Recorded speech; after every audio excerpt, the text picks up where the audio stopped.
मेरे भाव विश्व में आप सब समाहित है।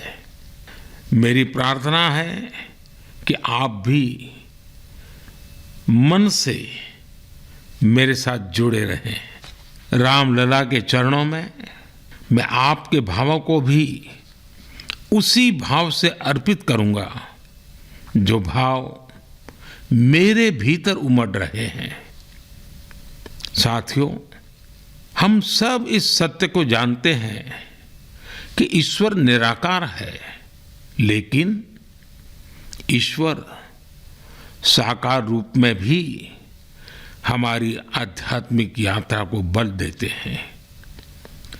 जनता जनार्दन में ईश्वर का रूप होता है। ये मैंने साक्षात देखा है, महसूस किया है। लेकिन जब ईश्वर रूपी वही जनता शब्दों में अपनी भावनाएं प्रकट करती है, आशीर्वाद देती है, तो मुझ में भी नई ऊर्जा का संचार होता है। आज मुझे आपके आशीर्वाद की आवश्यकता है। इसलिए मेरी प्रार्थना है कि शब्दों में, लिखित में अपनी भावनाएं जरूर प्रकट करें, मुझे आशीर्वाद जरूर दें। आपके आशीर्वाद का एक एक शब्द मेरे लिए शब्द नहीं, मंत्र है। मंत्र की शक्ति के तौर पर वो अवश्य काम करेगा। आप अपने शब्दों को, अपने भावों को नमो ऐप के माध्यम से सीधे मुझ तक पहुंचा सकते हैं। आइए हम सब प्रभु श्री राम की भक्ति में डूब जाएं। इसी भाव के साथ आप सभी राम भक्तों को कोटि कोटि नमन। जय सिया राम। जय सिया राम के साथ नरेंद्र मोदी ने अपना इस ऑडियो संदेश की तीसरी की है और ये कहा है कि नमो ऐप के जरिए आप अपने शब्दों को, अपने मंत्रों को पीएम मोदी तक पहुंचा सकते हैं। प्राण प्रतिष्ठा को लेकर पीएम नरेंद्र मोदी ने ये एक ऑडियो जारी किया। 10 मिनट 50 सेकंड का ये ऑडियो था जो आपने सुना, ऑडियो संदेश। और हमारे सहयोगी शिखा हमारे साथ जुड़ी हुई है, रुक करते हैं उनका।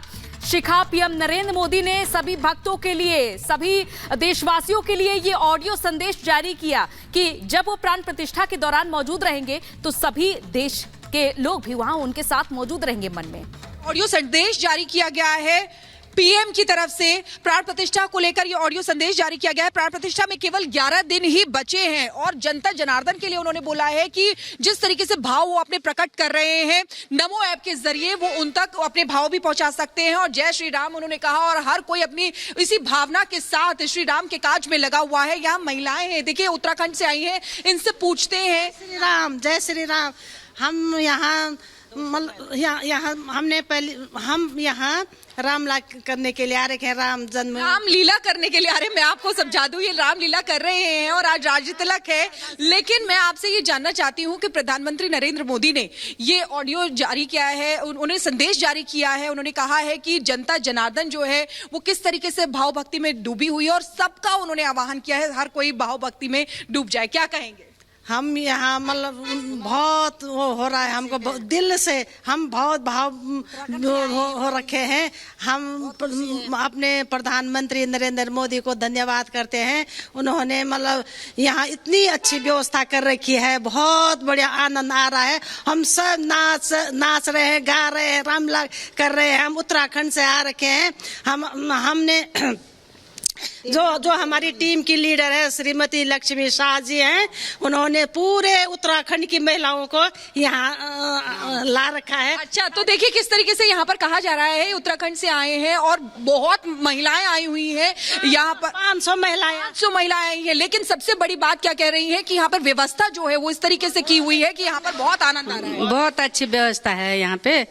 पीएम के संदेश को लेकर क्या कहेंगे? पीएम बहुत अच्छे हैं हमारे पीएम। पीएम, ऐसे पीएम हमको पहली बार मिले। पीएम को हम बहुत बहुत धन्यवाद। हमारे आगे भी हैं, 2024 में भी आए हैं, हम बहुत खुशी है हमको। हम मुंबई से आए हैं, रामलीला यहाँ में। ये मेरी भाभी, हम गढ़वाल से हैं, उत्तराखंड से। बाबा मेरे को पूरा पीएम के लिए, प्रधानमंत्री नरेंद्र मोदी के लिए अम्मा क्या कहेंगी? बहुत बहुत धन्यवाद। आशीर्वाद ही दीजिए। मोदी जी उन्होंने कहा है कि भगवान राम उनको हमेशा सुखी रखे। प्रणाम प्रणाम प्रणाम। नाम कह रही हैं अम्मा प्रधानमंत्री नरेंद्र मोदी के लिए। की नगरी में आए हैं हमने जो है जो 13 रामलीला जो है हमने कर दी। 14वीं का हमने संकल्प लिया था कि अयोध्या राम जी की भूमि में 14वीं रामलीला यहाँ पे होगी अयोध्या में। इस समय जो है समझा जा सकता है कि लोग के इसी बीच एक बड़ी खबर बता देते हैं। 2 शंकराचार्यों ने खबरों का खंडन किया है, कार्यक्रम के विरोध की खबरों का खंडन किया है। श्रृंगेरी शारदा पीठ, द्वारिका शारदा पीठ ने चिट्ठी लिखकर खबरों का खंडन किया।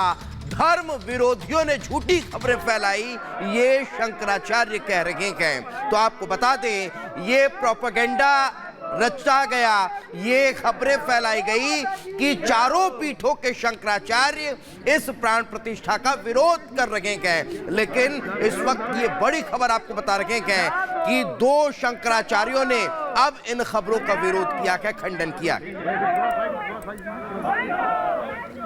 तो चारों शंकराचार्य राम मंदिर में प्राण प्रतिष्ठा कार्यक्रम के विरोध में है, ये झूठी खबर फैलाई गई। और इसके बाद अब 2 शंकराचार्य सामने आए जिन्होंने इस तरह की खबरों का खंडन किया है, जिसमें कि श्रृंगेरी शारदा पीठ, द्वारका शारदा पीठ के शंकराचार्यों ने चिट्ठी लिखकर इस तरह की खबरों का खंडन किया है।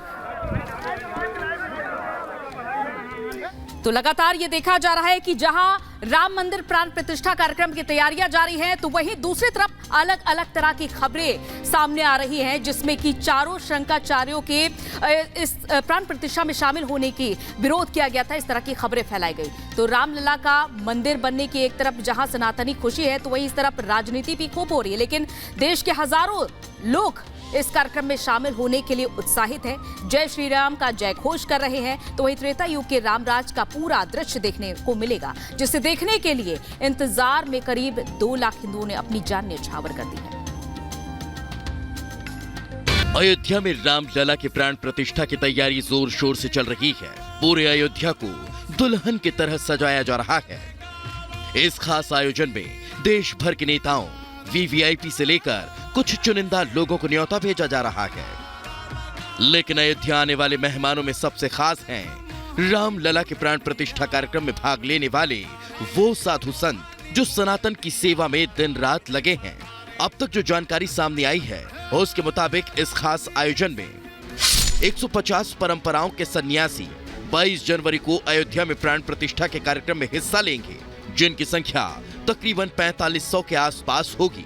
इसके अलावा 13 अखाड़ों और 6 सनातन दर्शन के धर्माचार्य भी इस खास कार्यक्रम में हिस्सा लेंगे, जबकि 2500 वरिष्ठ जनों के स्वागत की तैयारी भी अयोध्या में की जा रही है।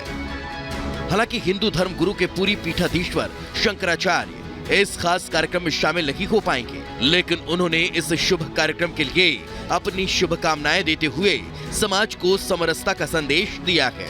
और राम जी सेकुलर नहीं है, शास्त्रीय पक्ष का ध्यान रखते हुए शास्त्र सम्मत विधा से ही प्रतिष्ठा होनी चाहिए। नहीं, मैं तो नहीं जाऊंगा, अयोध्या तो जाता रहता हूँ, जाता रहूँगा, लेकिन उस कार्यक्रम में मैं सम्मिलित नहीं हूँ।